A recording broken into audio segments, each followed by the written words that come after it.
I tried SubWallet app for 7 days. Here's the shocking truth. When I first heard about SubWallet, I thought it was just another crypto extension.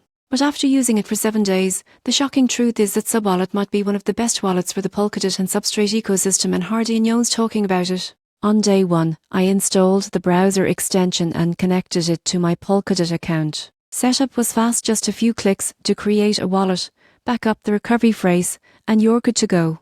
It immediately supports multiple networks like Polkadot, Kusama, and Moonbeam.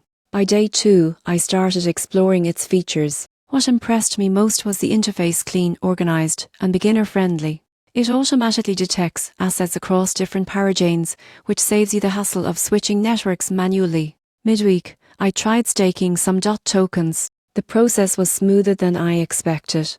You can nominate validators, track rewards, and manage your staking positions directly from the wallet, all without leaving the extension. Most wallets make staking complicated, but SubWallet keeps it effortless.